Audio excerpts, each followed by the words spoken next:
when I was a young kid, like I was always really rebellious. Like I used to love just getting into mischief just for fun really, and I like hate being told what to do. So if someone tells me to do something, then I don't want to do it just because they told me to do it. So I'm kind of the last person you think would become a Christian, because it's all about like surrendering your life to God and having no control over your own life. So it's the complete opposite of what I really wanted for my life. So yeah, obviously with this attitude, I got into a lot of trouble at school. Just about made it through primary school, and by the end of primary school, all the teachers were already like placing their bets on what year I was going to get kicked out of secondary school.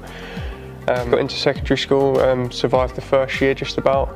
I got into the second year, and by now I was already like just bunking off most days. Like I was already smoking cigarettes, drinking alcohol, just anything to get a bit of a buzz really. So I must have been, what, about 12, 13 years old? And I had a few friends that were like into smoking weed and stuff. At first I was never really interested in it. I used to prefer to like have a drink and that. I didn't really like the feeling of being stoned or anything.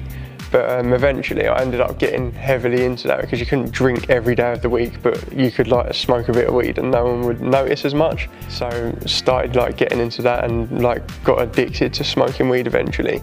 And then from then it was just a downward spiral really, because it's like trying to fuel this addiction and trying to pay for it all the time. I had to like, I didn't get like loads of pocket money or anything like that, so I had to go around like just doing crime basically and like stealing things and selling it to be able to get money to pay for my like weed addiction.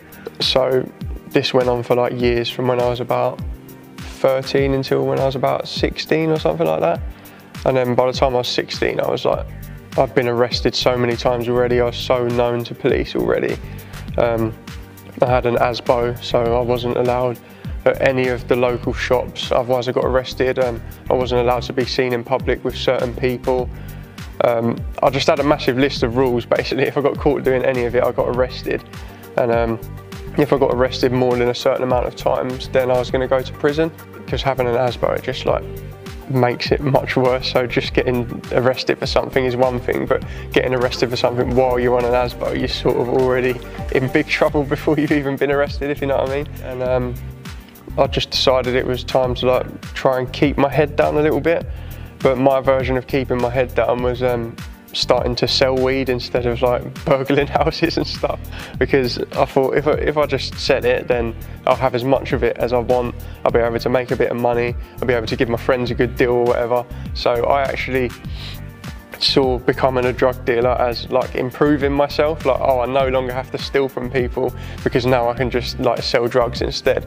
I've been offered to like sell Class A drugs and stuff like that, but I never really wanted to get involved in that. I just wanted to like sell a bit of weed, smoke a bit of weed, and just like live a happy life, you know.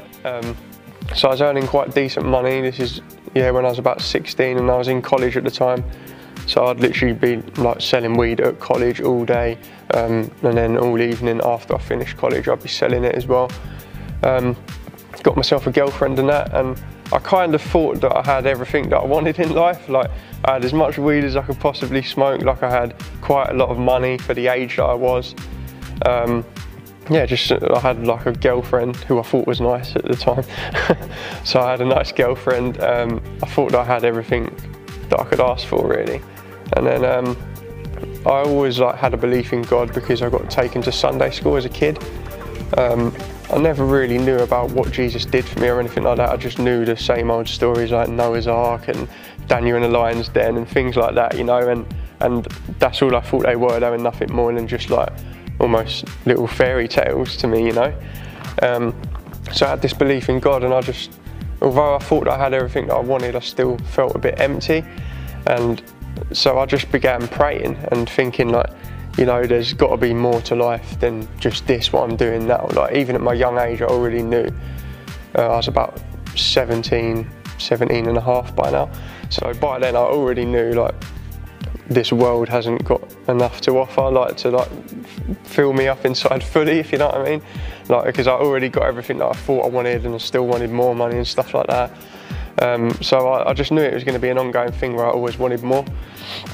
So I started thinking about the afterlife and like what happens when you die and stuff like that.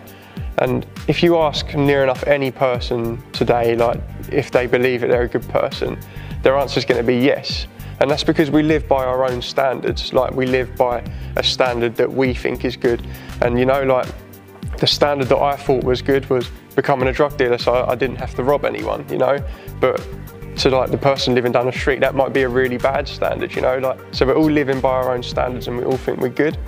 And I began to pray and ask God like to give me a place in heaven when I die, and I was like just completely honest with God. I didn't even really know how to pray or anything. So I just said, God, can you give me a place in heaven when I die? I'm too embarrassed to come to church now because like all my mates would laugh at me or whatever. And I made like this little deal with God, like if you give me a place in heaven, then I promise when I'm older, I will come to church and I'll bring my kids with me. Yeah, so I made that little promise to God, and then I just forgot about that prayer really. Like a few months went by, and then I ended up splitting up with my girlfriend, and I was a bit upset about that. And then I was sat in my bedroom one night and just surrounded by all the money and everything, and I was just thinking, like this can't be it really. Like this can't be my life. My life isn't over at like 17. Like what's going on? And in that moment, like God started to speak to me. And when I say like God started to speak to me, I don't mean like I heard some funny voice or anything like that.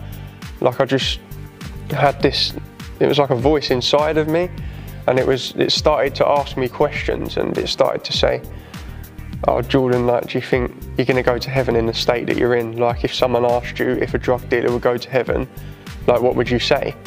And then I was thinking to myself, well obviously not, a drug dealer would never go to heaven. Like heaven's a perfect place, like why would God let a drug dealer into heaven? And then the voice was saying, well that's what you are. And then started highlighting all these other things to me, like that was wrong in my life, like all these other like sins that I've been doing and stuff like that throughout my life. And I just began to feel really guilty about it, like stuff that I've never felt guilty about before in my life. Like because I've been brought up like around drugs constantly, I didn't really see that as such a bad thing. So stuff that I never ever felt guilty about, all of a sudden I was feeling really convicted about it and thinking, wow, there's no way that I'm going to meet God's standards in the state that I'm in. And so I began to like look on the internet and stuff, like how to get to heaven, like how to be forgiven. And as you can imagine, there's like a million different answers, all these different religions. Oh, go do this, go do that, blah, blah, blah. And I come across the Bible verse, John 3:16, which says, for God so loved the world that he gave his only begotten son, so that whoever believes in him will not perish, but have everlasting life. And I was like, oh, okay, so I believe in him, so that's cool, like close the laptop. I've got everlasting life because I believe in him. But I still felt convicted, like I didn't fully understand like what it really meant to believe in Jesus. And so I thought, you know what, I'm gonna go and ask my nan, because I know like my nan goes to church and stuff like that.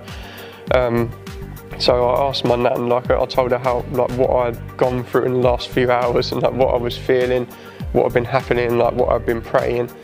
And she's like, oh, that's great, like I've been praying for this for years to happen to you. And I'm like, what? You've been praying for this to happen? Like, and she's like, yeah, I've been praying for God to like sort of guide you towards him. And I was like, oh wow. So my nan shared the message of the gospel with me about what Jesus did for us by dying in our place on the cross to forgive our sins.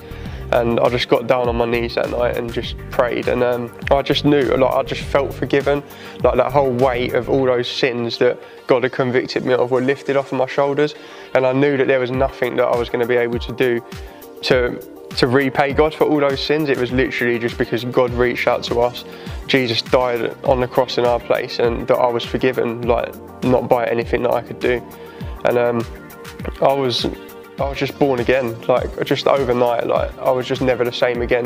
Like the very next day, like I went to my best friend at the time that I was like selling the drugs with and stuff like that, and I just said I want nothing to do with this anymore. And he was just shocked, like everyone was just shocked. Like there's people ringing my phone every day, like asking if I've got any weed or whatever, and I'm just saying, no, I'm a Christian now, like I'm going to church, and my life was just completely changed. And at first people just thought I was going crazy, like it was just a little phase I was going through, but obviously as the like weeks, months, years went by, they was really starting to like see the difference in my life. Like, wow, God's really like made a difference in this guy's life now. So since then I've gone from being a drug dealer, now I've got a wife that I met at church, I've got 3 beautiful children, and I'm living my dreams basically. Like I'm a full-time artist. Like God restored that in my life as well, because at the time when I was into drugs, I completely stopped doing all artwork. And then when I become a Christian, I started focusing on my artwork again, just to keep me away from the drugs and the negative things in my life. So that was just part of God's restoration in my life really. So now I just paint murals for God's glory.